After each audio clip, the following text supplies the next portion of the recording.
കൂട്ടുകാരെ, 30ാമത്തെ ചോദ്യം, ക്വസ്റ്റ്യൻ ബാങ്കിലെ 30ാമത്തെ ചോദ്യം ഇതാണ്. ചോദ്യം നോക്കൂ.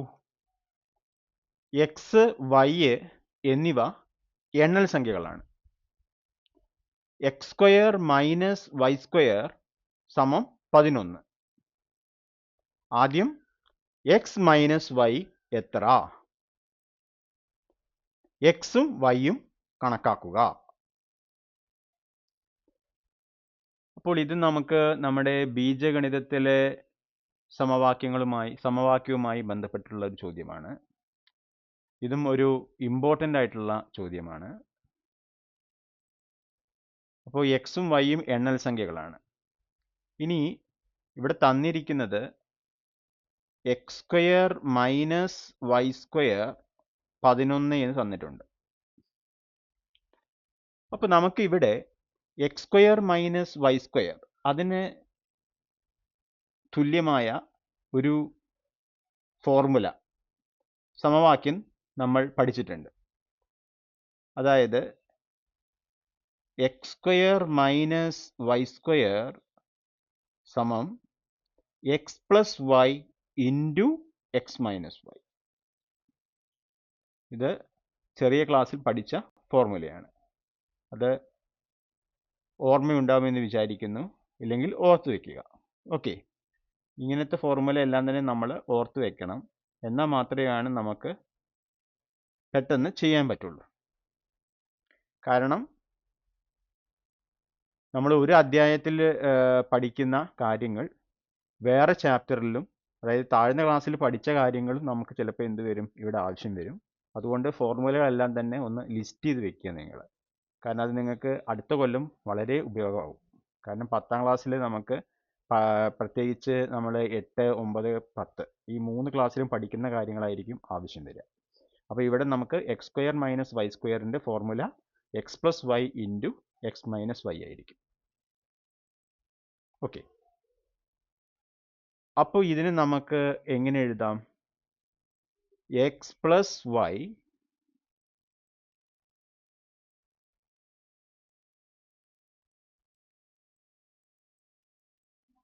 ഇൻറ്റു എക്സ് മൈനസ് വൈ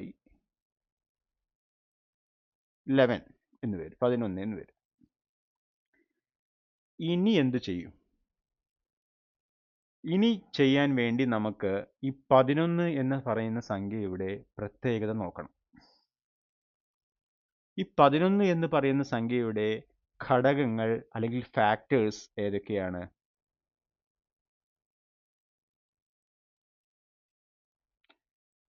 പതിനൊന്നിന് 2 ഘടകങ്ങൾ മാത്രമേ ഉള്ളൂ എന്ന് നമുക്കറിയാം, 1ഉം 11. ഓക്കെ, അപ്പം നമുക്ക് 11നെ 2 സംഖ്യകളുടെ ഗുണിതമായി എഴുതുക എന്ന് പറയുമ്പോൾ 1 ഇൻറ്റു 11 എന്ന രൂപത്തിൽ മാത്രമേ എഴുതാൻ പറ്റൂ. ഈ 11 എന്ന് പറയുന്നത് അഭാജ്യ സംഖ്യയാണ്, പ്രൈം നമ്പറാണ്. ഏതൊരു അഭാജ്യ സംഖ്യയെയും നമുക്ക് 1ഉം ആ സംഖ്യയും തമ്മിലുള്ള ഗുണനമായി മാത്രം തന്നെ എഴുതാൻ പറ്റുള്ളൂ. ഓക്കെ, ആ ആശയം വെച്ചിട്ടാണ് നമ്മളിത് ചെയ്യാൻ പോകുന്നത്. അതായത് 11 അഭാജ്യ സംഖ്യ ആയതിനാൽ 2 എണ്ണൽ സംഖ്യകളുടെ ഗുണനമായി 11നെ ഒരു രീതിയിൽ മാത്രമേ എഴുതാൻ കഴിയുകയുള്ളൂ.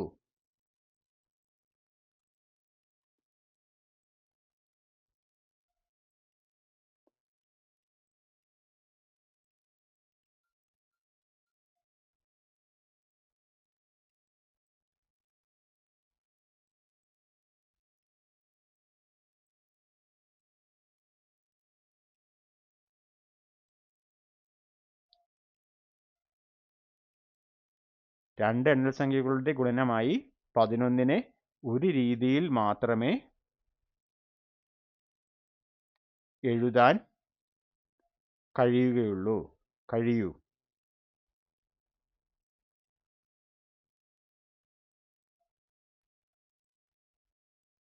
അതായത്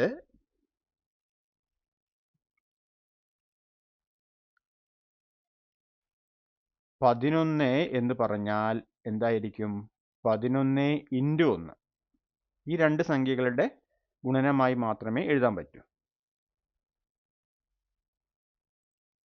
ഓക്കെ, വേറെ രണ്ട് എണ്ണൽസംഖ്യകൾ ഇല്ല. അപ്പം നമുക്ക് 6 ആയിരുന്നു എന്ന് വിചാരിക്കുക. 6 ആണെങ്കിൽ നമുക്ക് എന്ത് ചെയ്യാം? 1 ഇൻറ്റു 6 എന്ന് എഴുതാം. അതേപോലെ 6നെ നമുക്ക് 2 ഇൻറ്റു 3 എന്ന് എഴുതാം.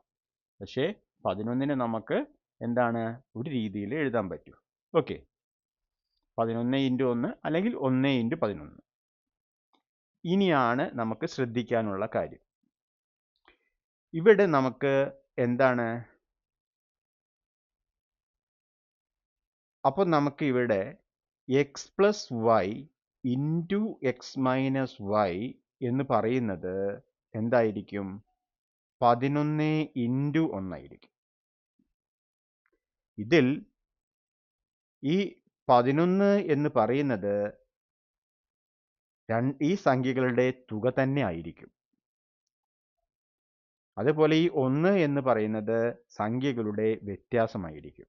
എന്താണ് കാരണം? രണ്ട് എണ്ണൽ സംഖ്യകളുടെ തുക എപ്പോഴും അവയുടെ വ്യത്യാസത്തിനേക്കാൾ വലുതായിരിക്കും. ഇപ്പോൾ ഉദാഹരണമായിട്ട് നമുക്ക് എന്ത് ചെയ്യാം? ഒരു 20ഉം 25ഉമാണ് നമ്മുടെ സംഖ്യകൾ എന്ന് വിചാരിച്ചു. അപ്പോൾ ഇതിൻ്റെ തുക എത്രയാണ്? 45. ഇനി ഇവയുടെ വ്യത്യാസം എന്ന് പറയുമ്പോൾ ഇതിനേക്കാൾ ചെറുതേ വരുള്ളൂ. 25ൽ നിന്ന് 20 കുറച്ചാൽ എത്രയാ? 5. ഇനി കൂടിപ്പോയി കഴിഞ്ഞാൽ നമുക്ക് ഇത് എണ്ണൽ സംഖ്യ ആവുന്ന സമയത്ത് ഇതിനെ 20ഉം ഇതിനെ ഞാൻ 1 എടുത്തു എന്ന് വിചാരിച്ചു, 1 എന്നെടുത്തു. അപ്പോൾ കൂട്ടുമ്പോൾ 21, കുറയ്ക്കുമ്പോൾ 19. അപ്പോഴും എന്തായിരിക്കും? തുക എപ്പോഴും വലുതായിരിക്കും. ഓക്കെ, അപ്പോൾ ആ ഒരു കാര്യം കൂടി നമ്മളിവിടെ നോട്ട് ചെയ്ത് വെക്കണം.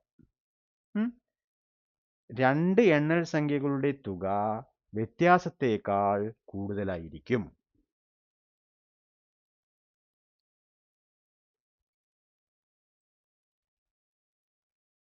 രണ്ട് എണ്ണൽ സംഖ്യകളുടെ തുക അവയുടെ വ്യത്യാസത്തേക്കാൾ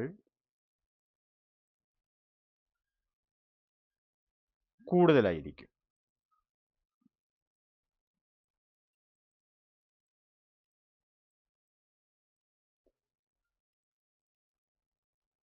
അതുകൊണ്ട്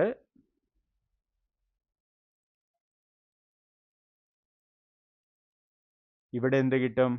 എക്സ് പ്ലസ് വൈ 11 എന്നും എക്സ് മൈനസ് വൈ 1 എന്നും കിട്ടും. ഓക്കെ, അപ്പോൾ ഇവിടെ നമുക്ക് ആദ്യം തന്നെ എന്താണ് വേണ്ടത്? എക്സ് സ്ക്വയർ മൈനസ് വൈ സ്ക്വയറിനെ നമുക്ക് X plus Y into X minus Y എന്നെഴുതാം. അതാദ്യം മനസ്സിലാക്കണം. പിന്നെ 11 ഒരു അഭാജ്യ സംഖ്യ ആയതുകൊണ്ട് ഈ 11നെ 11, 1 ഈ രണ്ട് സംഖ്യകൾ കൊണ്ടുള്ള ഗുണനമായി മാത്രമേ എഴുതാൻ പറ്റുകയുള്ളൂ. അത് രണ്ടാമത്തെ കാര്യം. ഇനി മൂന്നാമതൊരു കാര്യം കൂടിയുണ്ട്. രണ്ട് എണ്ണൽ സംഖ്യകളുടെ തുകയും വ്യത്യാസവും നോക്കുമ്പോൾ തുക എപ്പോഴും വ്യത്യാസത്തേക്കാൾ കൂടുതലായിരിക്കും. ഇത്രയും കാര്യങ്ങൾ വെച്ച് നമുക്ക് എന്ത് കിട്ടി? ഇവിടെ രണ്ട് സമവാക്യങ്ങൾ കിട്ടി. എക്സ് പ്ലസ് വൈ 11ഉം എക്സ് മൈനസ് വൈ 1ഉം. ഇനി ഇതിൽ നിന്ന് നമുക്ക് എന്ത് ചെയ്യാം? എക്സിനെയും വൈനെയും കണ്ടെത്താം. അപ്പോൾ ഇതാണ് നമ്മുടെ ഒന്നാമത്തെ സമവാക്യം, ഇതാണ് നമ്മുടെ രണ്ടാമത്തെ സമവാക്യം. ഇനി തുകയും അതേപോലെ തന്നെ വ്യത്യാസവും അറിയുമെങ്കിൽ രണ്ട് സംഖ്യകളുടെ തുക 11, വ്യത്യാസം 1. അപ്പോൾ വലിയ സംഖ്യയും ചെറിയ സംഖ്യയും നമുക്ക് എളുപ്പം കണ്ടുപിടിക്കാം. വലിയ സംഖ്യ എന്താണ്? തുക പ്ലസ് വ്യത്യാസം ബൈ 2. അപ്പോൾ 11 പ്ലസ് 1/2 12/2, അപ്പോൾ 6 എന്ന് കിട്ടും. ചെറിയ സംഖ്യ എന്തായിരിക്കും? തുകയിൽ നിന്നും വ്യത്യാസം കുറച്ചതിൻ്റെ പകുതി. അപ്പോൾ 11 മൈനസ് 1/2 എന്ന് പറയുമ്പോൾ 10/2 ആണ്. അത് 5 എന്ന് കിട്ടും. അപ്പോൾ നമ്മുടെ സംഖ്യകൾ എന്ന് പറയുന്നത് 6ഉം 5ഉം ആയിരിക്കും. അതായത് എക്സ് ഇവിടെ നോക്കൂ, എക്സ് മൈനസ് വൈ ആണ് 1. അപ്പോൾ വലിയ സംഖ്യ ആരാണ്? എക്സ് ആണ്. അപ്പോൾ വലിയ സംഖ്യ എന്ന് പറയുന്നത് എക്സ്. കാരണം വലുതിൽ നിന്നല്ലേ ചെറുത് കുറയ്ക്കുന്നത്. ചെറിയ സംഖ്യ വൈ. അപ്പോൾ എക്സ് 6 ആണ്, വൈ 5 ആണ്. ഇനി നോക്കാം, ഇവിടെ ബി പാർട്ടിൽ എക്സ് 6 എന്നും വൈ 5 എന്നും കിട്ടി. എക്സ് മൈനസ് വൈയുടെ വാല്യൂ എത്രയാണ് കിട്ടിയത്? നമുക്ക് 1 എന്നും കിട്ടി. ഓക്കെ, അപ്പോൾ നോക്കൂ, 6ഉം 5ഉം കൂട്ടിയാൽ 11 കിട്ടുന്നില്ലേ? കറക്റ്റ് അല്ലേ? ഓക്കെ, ഇനി നമുക്ക് 6ൻ്റെ വർഗം മൈനസ് 5ൻ്റെ വർഗം അതെത്രയാണ് നോക്ക്. അപ്പം 36ൽ നിന്നും 25 കുറച്ചാൽ 11 കിട്ടും. ഓക്കെ, മനസ്സിലായല്ലോ? ഇനി ഒരു കാര്യം കൂടി വേണമെങ്കിൽ നിങ്ങൾക്ക് ഓർത്ത് വയ്ക്കാം. നമുക്ക് ഏത് ഒരു എണ്ണൽ സംഖ്യയല്ല, ഒറ്റ സംഖ്യ, അതായത് 1, 3, 5, 7 ഒറ്റ സംഖ്യകൾ, ഏത് ഒറ്റ സംഖ്യയെയും നമുക്ക് 2 പൂർണ്ണവർഗങ്ങളുടെ വ്യത്യാസമായി എഴുതാൻ പറ്റും. 2 പൂർണ്ണവർഗങ്ങളുടെ വ്യത്യാസമായി എഴുതാൻ പറ്റും. ഇത് നമ്മൾ ഒരു ചോദ്യം നേരത്തെ ചെയ്തിട്ടുണ്ട്. അത് നേരത്തെ ഒരു വീഡിയോയിലുള്ളതാണ്. അതും കൂടി എന്ത് ചെയ്യുക? ഓർത്ത് വയ്ക്കുക. ഓക്കെ, അപ്പോൾ ഈ ചോദ്യത്തിൻ്റെ ഉത്തരം എല്ലാവർക്കും മനസ്സിലായി കാണുമെന്ന് വിചാരിക്കുന്നു. എക്സ്പ്ലനേഷനും മനസ്സിലായി കാണുമെന്ന് വിചാരിക്കുന്നു. ഓക്കെ, ഇനി അടുത്തത് 31ാമത്തെ ചോദ്യമാണ്.